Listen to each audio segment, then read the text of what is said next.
At 10,000 meters, the cockpit suddenly went silent, and for a moment it felt as if the entire aircraft lost its heartbeat.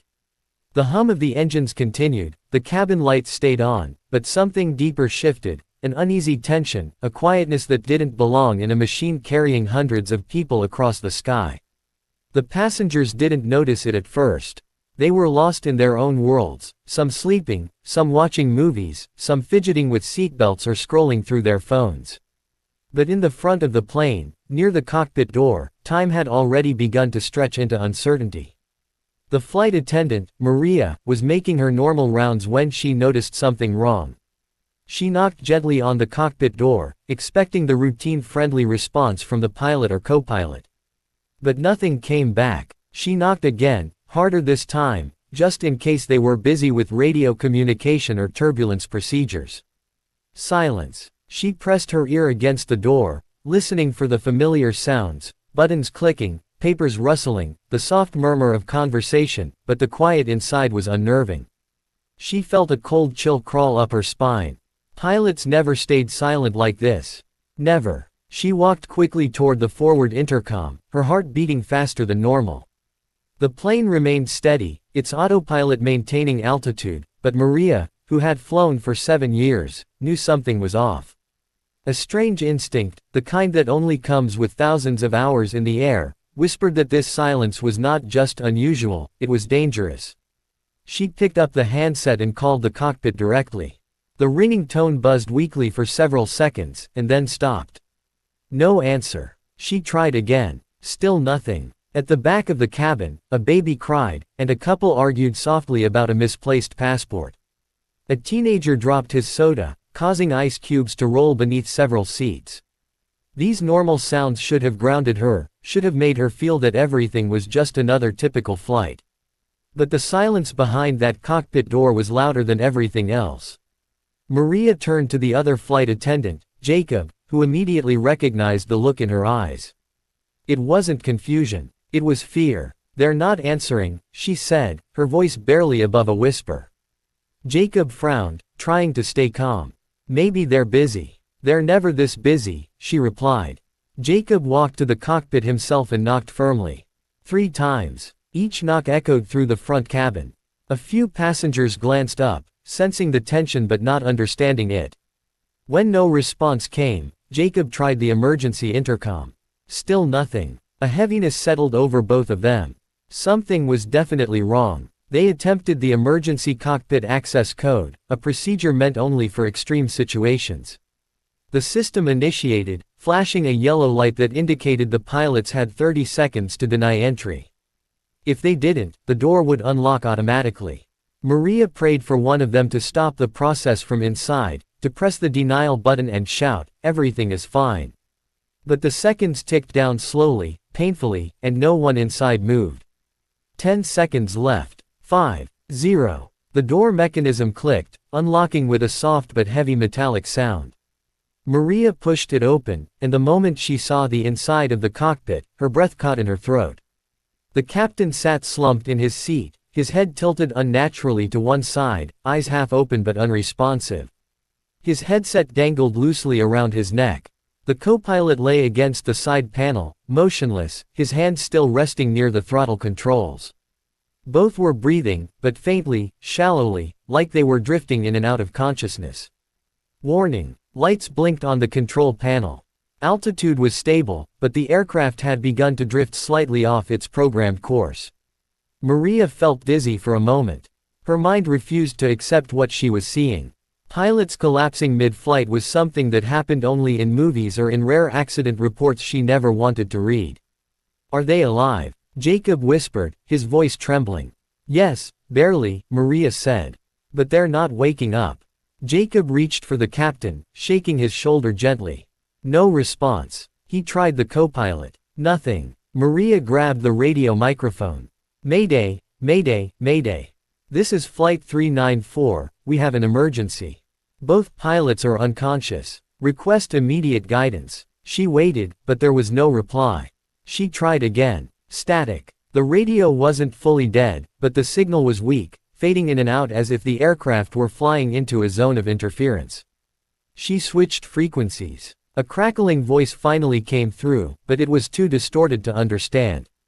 She tried again. Still barely anything. Her heartbeat pounded so loudly she could hear it over the alarm chimes.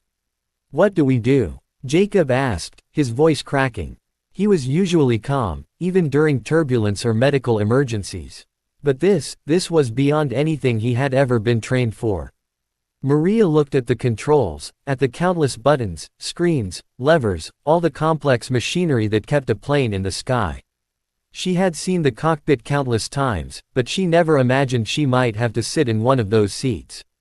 She swallowed hard. "We follow procedure. We must keep the plane stable. And we keep trying the radio." Jacob nodded, though his hands were shaking. Passengers were now beginning to notice that something unusual was happening. A woman from row 2 stood up and asked what the knocking was about.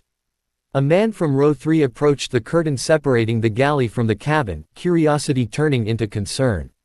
Maria gently instructed them to remain seated, promising she would make an announcement soon.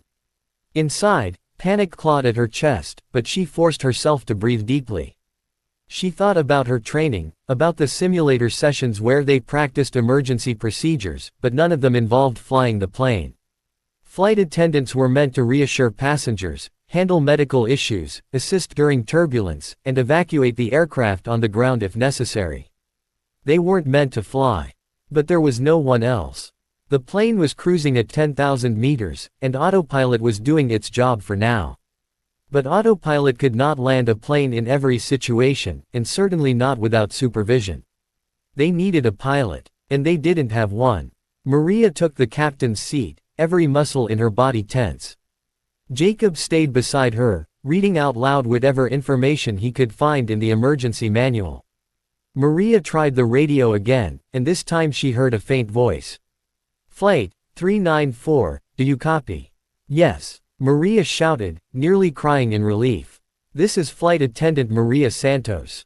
Both pilots are unconscious. We need assistance immediately." "Maria, stay calm, we will guide you." The voice broke again, swallowed by static. She repeated her message, hoping the controller heard enough. The aircraft lurched slightly as turbulence brushed against its wings. Maria clutched the controls instinctively, though she barely knew how to use them. Jacob steadied her arm. "It's okay. The plane is still stable." She nodded, though her palms were sweating. Behind them, one of the unconscious pilots groaned faintly.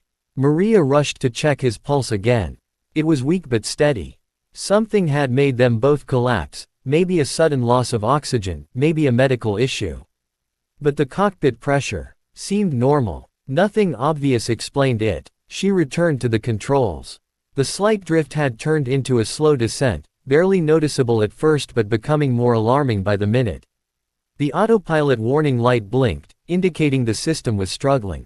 "Please, someone respond," Maria whispered into the radio. Finally, a clearer voice came through. "Maria, this is air traffic control. We hear you. We will guide you step by step. Are you at the controls?" "Yes," she said, her voice trembling. "Do not panic. Are both pilots completely unresponsive?"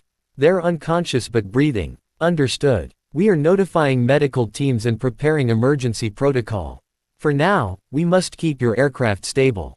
Can you confirm altitude?" Maria checked the screen. 33,000 feet. "Good. Do not touch the controls unless we instruct you." "Is the plane descending?" "Yes, very slowly. That means autopilot is partially compromised." "Do you see a button labeled AP?" "Yes." "Press it once." Maria pressed it. The plane steadied slightly. She exhaled shakily. "Good job, Maria. You're doing well. We're going to help you land this plane." The words gave her strength she didn't know she had. Jacob squeezed her shoulder, whispering that she could do this. But her mind raced. Landing a commercial airliner without training was almost impossible.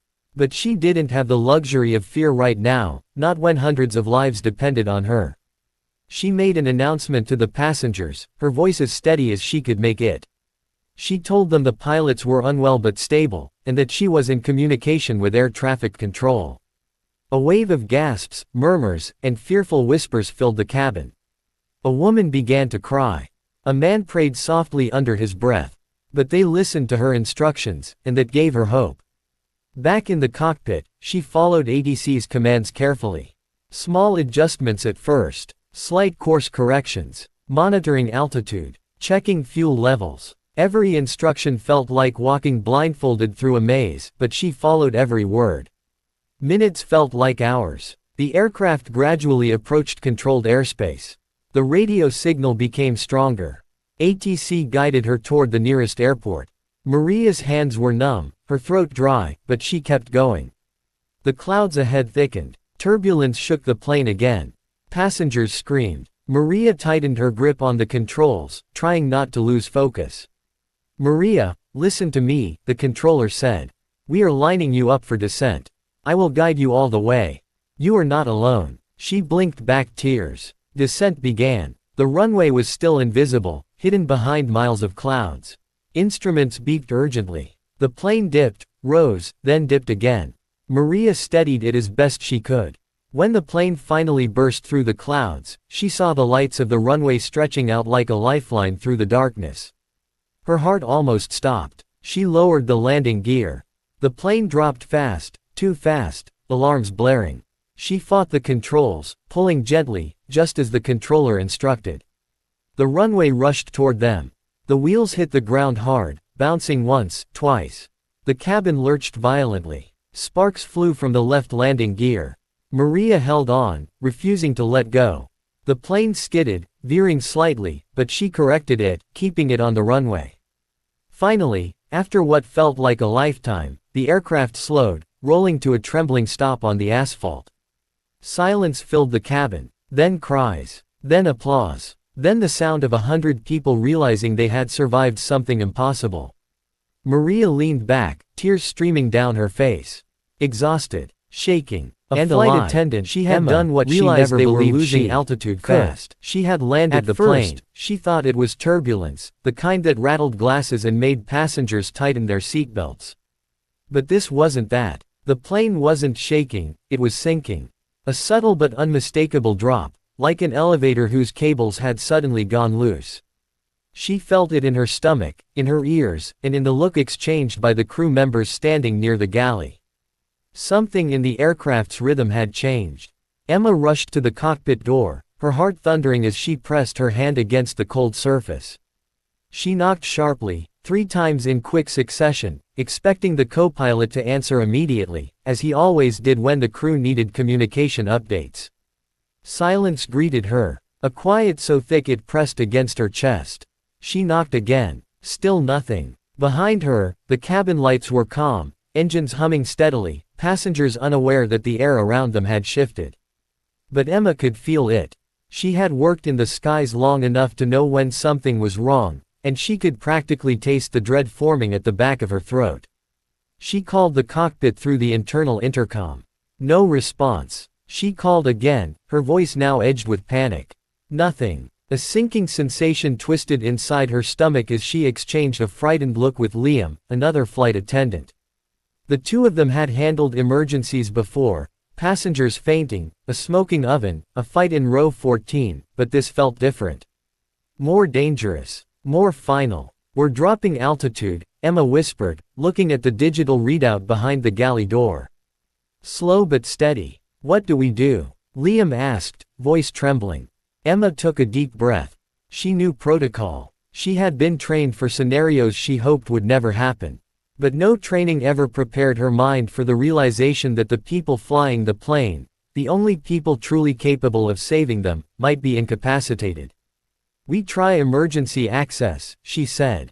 Now. Her hands shook as she punched the emergency code into the panel beside the cockpit door. A small light turned yellow, meaning they had 30 seconds before the door opened automatically, unless the pilots denied entry from inside. The seconds ticked by slowly, painfully. 20 seconds. 15. 10. Emma held her breath. 0. The lock clicked open with a sound that echoed like thunder in her ears. She pushed the door slowly, praying she was overreacting, hoping she would find the pilots responding, perhaps wearing headsets and too busy to answer. But what she saw instead made her knees weaken.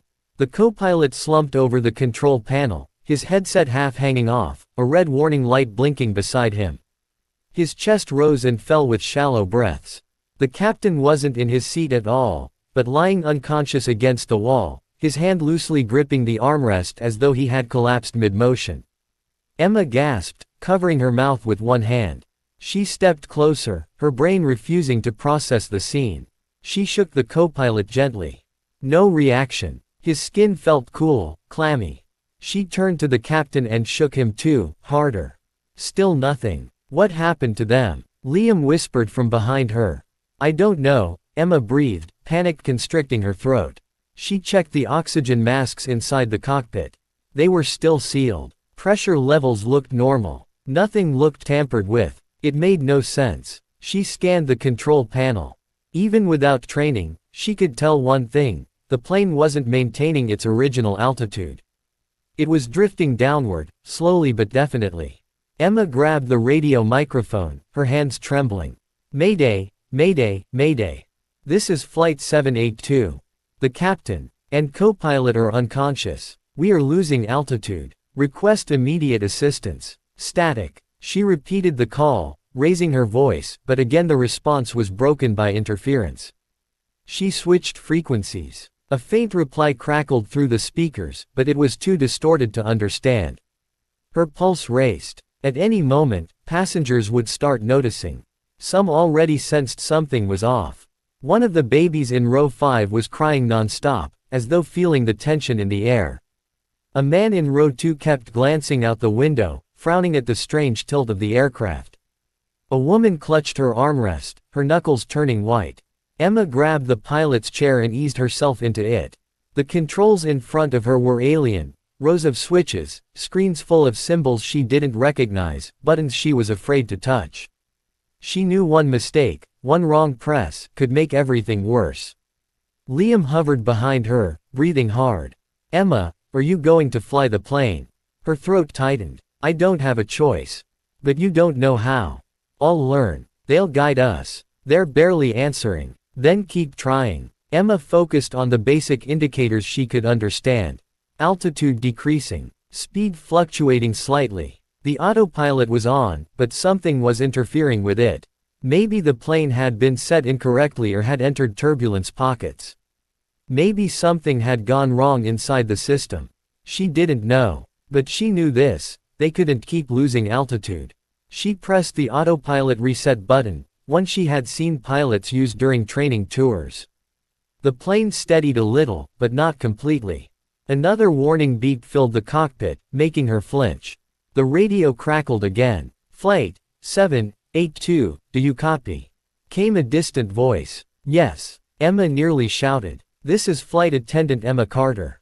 Both pilots are unconscious. I'm at the controls. We need immediate assistance. Stay calm, Emma, we are reading your signal.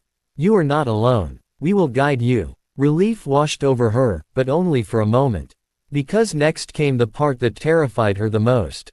Emma, confirm altitude. She checked. We're at 28,000 feet.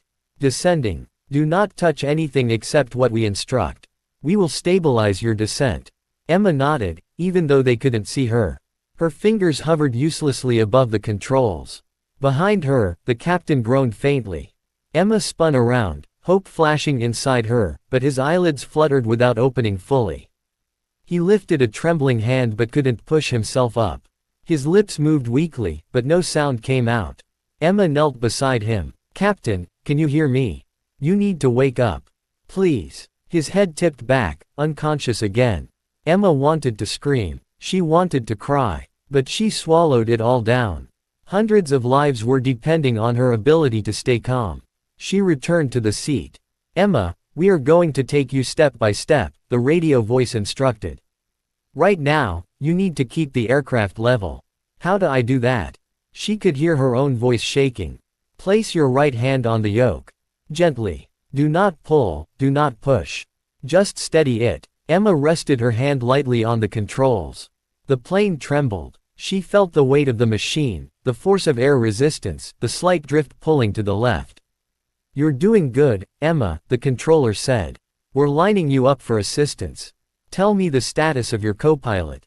He's unconscious. Both are. Any sign of a medical condition? I don't know. They just collapsed. She heard murmurs on the other end, people discussing, typing, calculating. Emergency guidelines, medical possibilities, alternate landing procedures. All happening far away, yet all focused on her. Passengers began asking questions. Some stood up, trying to look toward the cockpit. Liam rushed out to calm them, his voice loud but gentle, instructing everyone to remain seated. A woman started crying. A child asked if the plane was falling. A man demanded to know what was happening. Emma heard it all from the cockpit, and each sound added weight to her racing heartbeat. Suddenly, turbulence hit. The plane jolted sharply, throwing Emma forward. Warning alarms beeped wildly. Passengers screamed behind her. Emma gripped the controls instinctively, her knuckles turning white. "Emma, hold steady." The controller shouted. "Do not pull up hard. Keep the nose level." "I'm trying," she cried, fighting the shaking aircraft. The plane dipped too quickly. Altitude dropped. Alarms blared. Her vision blurred with fear. But she forced the controls back to center, following every instruction with desperate precision. Gradually, the turbulence eased. The alarms quieted. "You're doing amazing, Emma," the controller said, his voice calmer now. Emma let out a shaky breath, realizing she'd been holding it for too long. "Emma, listen carefully," the voice said. "We're going to help you land this aircraft. But you must trust us." Land. The word hit her like a hammer. Flying was terrifying enough. Landing was a different level of responsibility. Even trained pilots practiced landings hundreds of times before doing them in real emergencies. She looked again at the unconscious pilots. The only real experts. The only people who could have saved them. And now she was all they had. "I'll do it," she whispered. "Tell me what to do." "Good. First, we need to begin a controlled descent. Slowly. Tell me your altitude." Emma checked. 22,000 feet. "We're going to bring you to 5,000. Follow my instructions exactly." Emma nodded even though her chest felt tight. She lowered the throttle slightly on command, kept the plane steady, checked the descending rate, monitored the nose angle, listened to warning chimes, and pushed through the fear gripping her throat. The clouds grew thicker outside. The sky darkened. The engines roared louder as the plane cut through pockets of unstable air. Passengers screamed again as another jolt shook the aircraft. Emma's grip tightened, sweat dripping from her forehead. She tried to speak into the intercom to reassure them, but her voice cracked. Liam took over, keeping them calm while Emma focused on flying. The descent continued. Slowly. Carefully. Painfully. Finally, the clouds broke. The controller's voice sharpened. "Emma, the airport is at your 1 o'clock. Do you see the runway lights?" Emma leaned forward, scanning the horizon. At first, she saw only gray-blue skies and distant patches of land. Then, faintly, two glowing lines like guiding stars. "Yes," she whispered. "I see them." "Good. You're lined up well. Lower your landing gear." Emma pulled the lever. The thud beneath the aircraft vibrated through the cockpit. The runway grew larger. The ground rushed toward them. The aircraft dropped faster than she expected. Too fast. "Emma, pull up just slightly," the controller instructed. "Not too much." Emma pulled carefully. The plane steadied but still descended sharply. "Pull a little more. Keep it centered. You're almost there." Emma's heart hammered so loudly she could barely hear the radio. The runway raced toward them.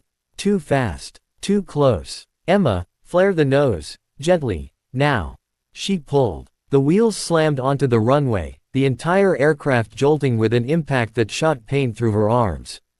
The plane bounced once, twice, skidding violently before stabilizing. Sparks flew from the landing gear. Passengers screamed and braced for the worst. Emma held the controls steady, refusing to let go. The plane slid forward, slowing inch by inch, the sound of squealing metal filling the cockpit. And then, finally, mercifully, the aircraft rolled to a stop. Silence. A thick, heavy silence, broken only by the sobs of relieved passengers and the shaky breaths Emma didn't realize she'd been holding. She leaned back in the chair, tears streaming down her face, every muscle trembling. Liam burst into the cockpit, crying and laughing at the same time, hugging her tightly. Medical teams rushed in moments later, tending to the pilots, helping the passengers, guiding Emma out of the cockpit like someone carrying a fragile miracle. She had done it. She had landed an airplane. Something she never trained for. Something she never thought she could do. Something that saved hundreds of lives. Emma looked at her trembling hands, then at the open cockpit door, and finally at the runway outside. She had faced the impossible, and survived. Her hands were shaking violently, trembling with a mixture of fear and adrenaline as she reached for the controls. The cockpit seemed impossibly complex, a maze of switches, levers, dials, and screens that blinked incessantly. Every light, every beep, and every gauge was screaming a warning, though she didn't know which one was the most critical. She placed her palms tentatively on the yoke, the weight of the machine beneath her hands almost surreal. She could feel the vibrations running through the metal, the hum of the engines, the push of air outside, everything converging into a singular, terrifying moment that would decide the fate of hundreds of lives on board. The storm clouds outside swirled like a dark, living entity, buffeting the aircraft as it shuddered under the pressure of turbulent winds. Lightning flashed intermittently, illuminating the cockpit in harsh white light, and thunder rattled the fuselage like a warning drum.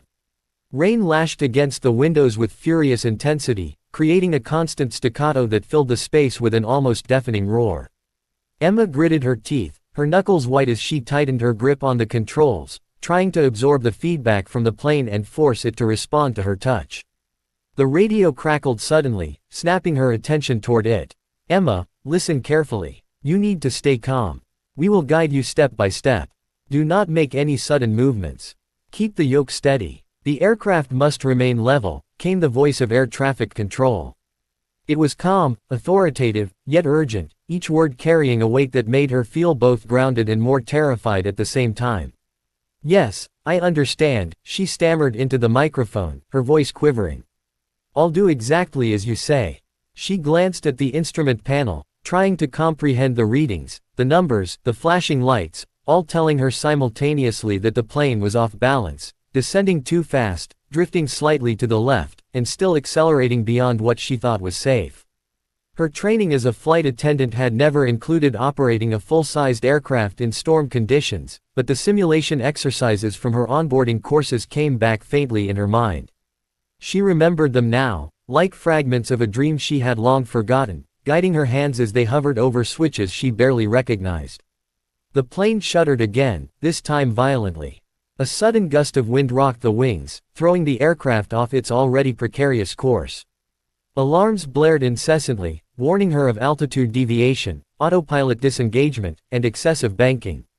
Emma's heart raced, a rapid tattoo that seemed to echo in her ears louder than the storm itself.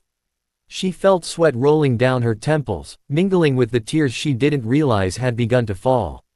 Every muscle in her body tensed instinctively as she followed the controller's instructions, moving the yoke slightly to the right, then gently forward, then back again, attempting to stabilize the plane while praying her movements were correct. "Good, Emma," ADC's voice crackled again. "You're doing well. Keep the yoke level. Do not overcorrect. We are guiding you to a safer altitude. Watch the vertical speed indicator. Keep the aircraft steady. You're approaching an altitude of 20,000 feet. Make minor adjustments as needed, but keep calm. You are doing fine." Emma repeated the words in her mind, trying to internalize them. 20,000 feet. It felt simultaneously close to safety and impossibly high, a number representing life or death. She adjusted her grip, her fingers trembling as she twisted the controls slightly, nudging the nose upward to stabilize the descent. The plane shuddered again, violently, forcing her to counteract its movements immediately. Her stomach lurched as her mind raced through the consequences of each possible error. She knew that one wrong move could send the plane into a spiral, could accelerate their descent beyond the ability to recover, could end the lives of everyone on board. Lightning split the sky again, illuminating the dark storm in brilliant, jagged lines.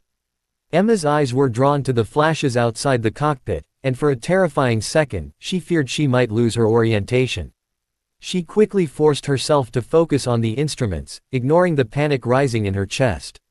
Her hands moved instinctively now, guided by the instructions over the radio, by the faint memory of what she had seen pilots do during flight tours, by sheer determination to survive and save everyone on board. Emma, you're approaching 15,000 feet. Watch your speed. Adjust your throttles gently. Do not overcorrect. You're doing well. Focus on keeping the wings level, the controller's voice urged. Yes, I see it, she replied, her voice shaking. She adjusted the throttle slightly, watching the speed indicators as she tried to maintain a balance between descent rate and horizontal velocity. The aircraft trembled violently under her touch, the wings flexing and twisting under the storm's assault. She could feel the vibrations through her arms, through her shoulders, through every fiber of her body. She was aware of every noise, every alarm, every crackle of thunder, every shudder of the plane, as though the aircraft itself were alive and testing her resolve. A warning light suddenly flashed red. Emma froze. Panic surged as she tried to locate its meaning among dozens of other blinking indicators.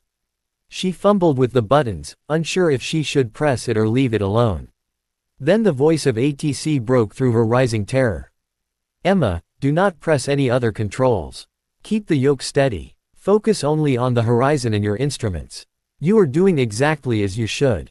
The aircraft is stable. Do not panic. Emma exhaled shakily, her breath trembling, and refocused. She felt sweat stinging her eyes as she wiped it away and returned her gaze to the instruments. She could see the artificial horizon struggling against the storm, the wings tilting slightly but correcting themselves as she followed the instructions precisely. It was slow, painstaking, terrifying work, but she was slowly gaining control over the aircraft's unpredictable movements. Minutes passed, each one stretching into what felt like hours. The plane continued to tremble, lightning flashing outside, rain hammering against the windows. Passengers screamed and clutched armrests, some praying, some sobbing, some staring blankly at the ceiling as they tried to comprehend the danger around them. Emma could hear it all, but she could not allow herself to focus on it. She had to stay in the cockpit, her mind and body completely engaged, aware that even a second of distraction could be fatal. Emma, you're doing well. You're maintaining level flight. Adjust the nose slightly up. Good. Now correct your roll to the left. That's it. Excellent, the controller's voice encouraged, calm and deliberate. She obeyed, moving the yoke slightly, feeling the plane respond just enough to stabilize. Her arms burned from the tension, her palms raw from gripping the controls, but she could not release them. She had to stay in control. Every second she stayed focused, every movement she made, was keeping the aircraft in the sky. She was acutely aware of the lives behind her, lives that depended on her ability to act, to concentrate, to endure. A sudden gust hit the left wing. The plane tipped dangerously, alarms blaring once more. Emma's heart leapt into her throat as she reacted instinctively, twisting the controls to counter the roll while simultaneously nudging the throttle to prevent a sharp drop in altitude. Her stomach lurched violently as the aircraft fought against her adjustments, but gradually, under her determined hands and careful guidance, it righted itself. Good job, Emma, ATC's voice said, steady and reassuring. You're maintaining control. Keep your focus. The storm will pass. Minor adjustments only. Do not overcorrect. You're doing excellent. Her hands shook even more, her body trembling, but a small flicker of confidence ignited within her. She could do this. She had to do this. She reminded herself constantly that panic would be fatal, that calm precision was her only weapon against the storm. Each adjustment she made, each careful movement of the controls, kept the plane from tilting dangerously or losing too much altitude. Lightning struck again, closer this time, illuminating the storm in stark white brilliance. The rain pelted against the cockpit windows, distorting vision, making the horizon difficult to see. Emma had to rely completely on her instruments now, interpreting every readout with meticulous care. The artificial horizon, the altimeter, the speed indicator, the vertical speed gauge, all became extensions of her senses. She allowed herself no hesitation. She responded instantly to each fluctuation, each tremor, each alarm, guiding the plane through the storm with every ounce of focus she could summon. Minutes blended together, a continuous loop of adrenaline, fear, and determination. Sweat streamed down her face, soaking her uniform, but she could not stop. Her arms ached, her fingers cramped, her legs were stiff from standing and bracing herself, but the plane remained in her hands. She adjusted throttle settings, corrected pitch and roll, monitored the instruments, and listened intently to the radio instructions. Emma, You're approaching 10,000 feet, the controller said. Prepare for slight descent to maintain altitude. Storm is weakening slightly. Keep the wings level. Excellent work. Emma nodded, even though they couldn't see her. Her focus never wavered. She made the adjustments carefully, nudging the controls with a mixture of precision and desperation. Every movement was measured, deliberate, and critical. She was completely immersed in the moment, completely aware of the danger, completely determined to survive. Behind her, the co-pilot and captain remained unconscious, fragile lives that depended entirely on her. She thought of the passengers, of the families, of the people praying silently, unaware of the chaos surrounding them. She thought of the children clutching toys, the elderly gripping seat handles, the frightened teenagers. She thought of every life she was responsible for and let that focus fuel her determination. The storm began to lessen, the turbulence slightly reducing, though the plane continued to tremble with the residual energy of the violent clouds. Emma adjusted her hands on the controls, making fine, calculated corrections. The aircraft responded, stabilizing slowly, and the alarms gradually stopped blaring. Her heart, though still racing, began to synchronize with the rhythm of the plane as she guided it carefully through the remaining turbulence. Emma, you're doing it. You're keeping the plane level. We're guiding you toward safer airspace. The storm is clearing. Continue as instructed. You are amazing, the controller's voice said. Emma exhaled shakily, realizing she had endured the worst. Her hands were raw, trembling, but she had managed to hold the plane steady. She was exhausted beyond comprehension, but relief began to seep through the terror. The horizon outside the cockpit was beginning to clear, streaks of sunlight breaking through the dissipating storm. She allowed herself a brief moment to glance at the instruments, to appreciate the fact that the plane was still in the air, that she had survived this section of the nightmare. She would need to land it still, but she had passed the first test, keeping it level, keeping it steady, keeping everyone alive through the storm. Her hands were shaking, her arms burned, her heart raced, but she had done it. She had taken control of a massive aircraft, guided it through violent turbulence, and kept it stable. She had fought fear, adrenaline, panic, and chaos, and had prevailed. The plane trembled under her touch one last time as they cleared the final clouds. Outside, the sky was clearing, and Emma could finally see the faint outline of the runway far ahead. Her hands remained firmly on the yoke, every movement calculated, every breath controlled. She knew the next step would be the hardest, bringing it down safely, but for now, she allowed herself a single, tiny moment of triumph. She had survived the storm, and she had kept the aircraft level against all odds. Breaking through the clouds, Emma's eyes widened as the runway finally came into view, stretching out like a narrow lifeline through the haze of the storm. She had been flying blindly, guided by the calm voice of air traffic control, her hands shaking, her body tense, every nerve in her body screaming with exhaustion and fear. For hours it had felt as if the plane itself were testing her, threatening to pitch, roll, or dip without warning, but now, finally, there was a destination visible, a point to aim for, a reason to continue fighting. Her chest heaved, and she felt a wave of emotions she could not name, relief, terror, hope, disbelief, all crashing over her simultaneously. Her hands gripped the yoke tighter as she leaned forward, her eyes darting between the runway and the instrument panel.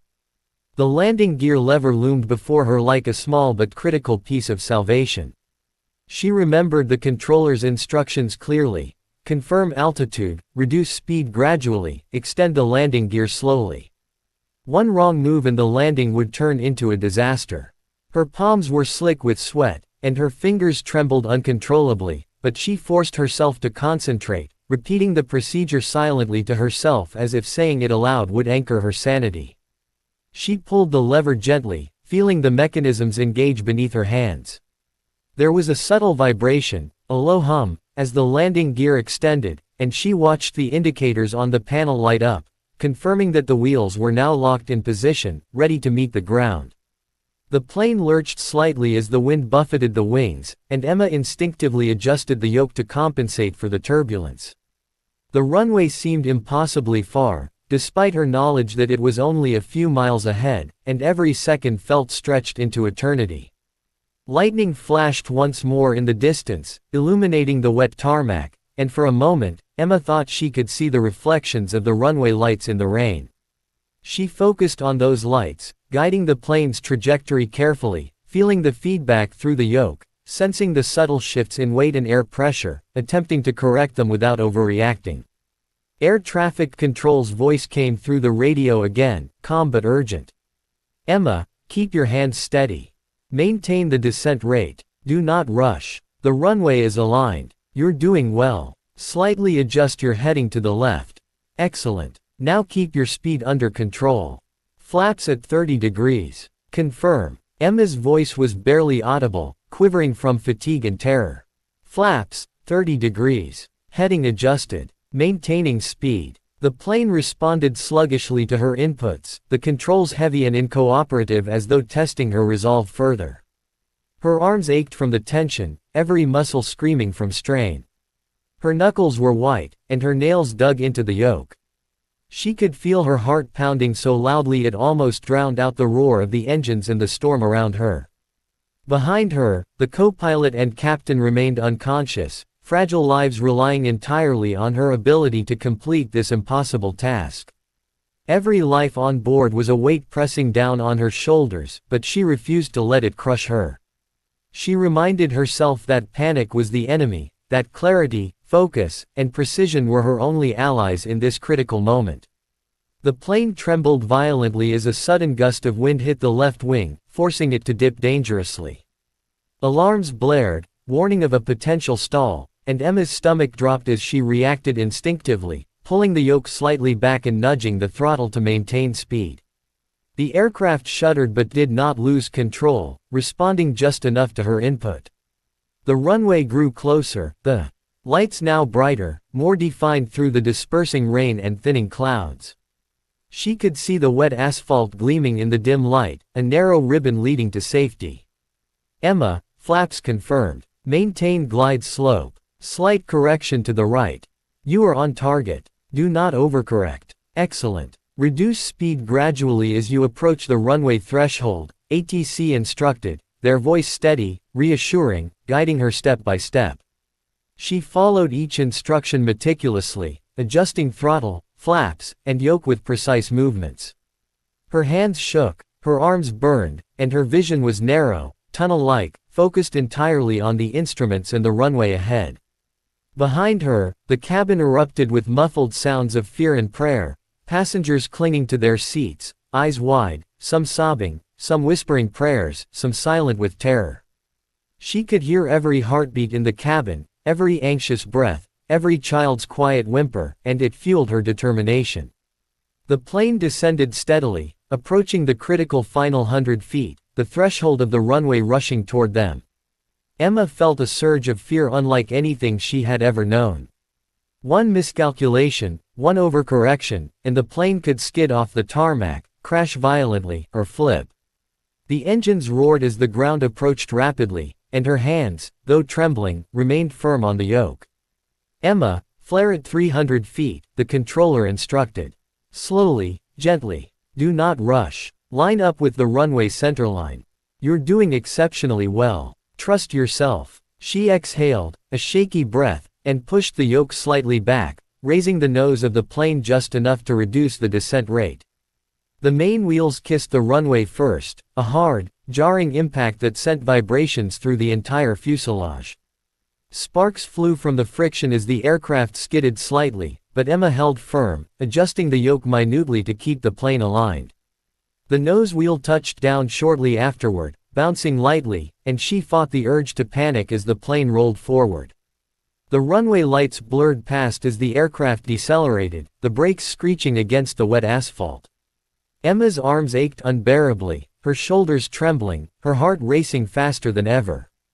The plane continued to slow, the friction and resistance causing minor jolts, and she reacted instinctively to keep it centered. Behind her, the cabin erupted in sounds of relief, passengers sobbing, some laughing, some crying, all overwhelmed by the realization that they were still alive. Emma guided the plane carefully, using rudder pedals to correct minor deviations, ensuring the aircraft remained perfectly aligned. The engines roared as they resisted the slowdown, and she could feel the heat of friction building beneath the tires. Sparks continued to fly from the main wheels as they scraped against the wet runway, a terrifying reminder of how close they had come to disaster. She focused entirely on the instruments, the speed, the alignment, and the distance remaining, refusing to glance anywhere else. The aircraft slowed further, the runway stretching endlessly ahead, though she knew it was only a few hundred meters to complete safety. Her hands, raw and trembling, refused to release the controls, instinctively gripping the yoke as though letting go would undo everything. The flaps retracted slowly under her precise adjustments, reducing lift gradually while maintaining stability. "Emma, you're doing perfectly. Apply brakes gently. Do not overdo it. Keep the plane centered. You are almost at the end. Excellent work. Breathe. Stay calm," ATC said, their voice unwavering, a lifeline of clarity and reassurance. Her mind focused entirely on the task, filtering out every other noise. Every other distraction, every thought of fear. She applied the brakes carefully, feeling the vibrations travel up through her arms and into her body, aware of every subtle change in speed, every micro-adjustment needed to keep the plane on the centerline. The runway markings rushed past beneath them, and she knew that any slight deviation could mean disaster. The plane's speed dropped steadily, and the nose lifted slightly as the aircraft balanced perfectly on the main landing gear. Sparks continued to erupt beneath the wheels from friction, small but bright, illuminating the underside of the plane with brief flashes. Emma's hands remained steady, every movement measured, every adjustment precise. The runway slowly passed beneath them, the end approaching, and the tension in her body increased with every passing second. "Emma, reduce throttle gradually. You are almost stopped. Keep alignment. Excellent. Almost there," ATC guided. She followed each instruction, adjusting the throttle and brake pressure carefully. The aircraft's forward motion slowed to a crawl, vibrations diminishing as the plane lost speed. The nose wheel rolled onto the asphalt gently, and the plane finally came to a complete stop. Silence settled over the cockpit for a heartbeat, broken only by the faint sound of engines idling and the